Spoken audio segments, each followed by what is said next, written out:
कौन था मुगल बादशाह जिसका एक फैसला पूरे भारत पर भारी पड़ा? कौन था वो राजा जिसने 200 साल तक सही गुलामी? आज के इस वीडियो में हम आपको मुगल बादशाह से जुड़ी कुछ खास बातें बताएंगे, लेकिन उससे पहले अब तक आपने हमारे चैनल को सब्सक्राइब नहीं किया है तो अभी कर लें और साथ ही बेल आइकन को भी टच कर लें ताकि आपको नए नए वीडियोस के नोटिफिकेशन मिलते रहेंगे। भारत में जितनी तेजी से मुगलों का वर्चस्व बढ़ा है उतनी ही तेजी से बर्बाद भी हुए हैं। बाबर से लेकर औरंगजेब तक मुगलों का बहुत तेजी से उत्थान हुआ है। उन्होंने भारत में एक से एक कार्य कराया। यही कारण है कि उनकी दुनिया में अलग ही पहचान बन गई है। खास तौर पर राजकोष में विस्तार हुआ है, बहुत विस्तार हुआ है। लेकिन औरंगजेब के बाद उनकी पीढ़ियां मुगल साम्राज्य का वर्चस्व को अच्छे से संभालने में असफल रही, जिसकी वजह से वो बर्बाद हो गया। उन्होंने ऐसे फैसले लिए कि मुगल सल्तनत को बर्बादी के रास्ते पर ले गए। औरंगजेब का पोता फर्रुख हसियर भी उन मुगल बादशाहों का ही एक चिराग था, जिनके कुछ गलत निर्णय के कारण सिर्फ मुगल सल्तनत ही बर्बाद नहीं हुआ, साथ ही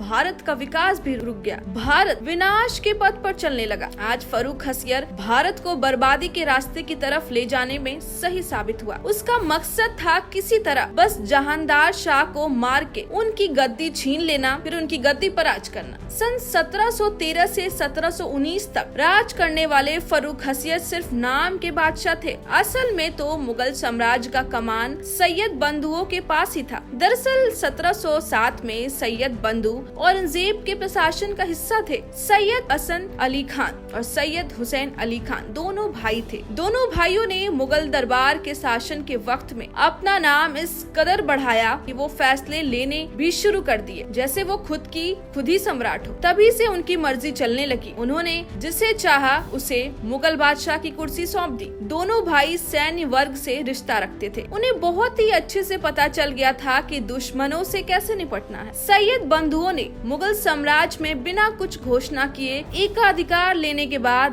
दरबार में तुर्क और ईरानी के अमीरों की इज्जत को कम कर दिया था। फिर धीरे धीरे सैयद बंधु के रईसों की आंखों में खटकने लगे, जिसके बाद दकबात के सभी लोग इनके खिलाफ एकजुट होने लगे। तभी उन्होंने एक फैसला लिया था कि वो इन दोनों सैयद भाइयों का असर खत्म करने के लिए इन्हें दक्कन भेज देंगे, जिसके बाद दोनों ब्रदर्स को दक्कन भेज दिया गया था। सोचिए फिर क्या हुआ होगा। निजाम उल मुल्क न दोनों भाइयों का नामो निशान मिटाना शुरू कर दिया। पहले उन्होंने अलीगढ़ और बुरहानपुर के किलों पर कब्जा किया, फिर बाद में सैयद अली शाह के दत्तक बेटे मीर आलम अली खान की भी हत्या कर दी। ये वही बेटा था जो दक्कन का उप सूबेदार था। एक वक्त आया जब दिल्ली में सैयद बंधुओं के खिलाफ साजिश हुई। 9 अक्टूबर 1720 का वो दिन आया। निजाम उल मुल्क ने सैयद हुसैन अली खान शाह को मार डाला, जिसके बाद सैयद हसन अली खान एक बड़ी फौज के साथ अपने भाई के हत्यारे का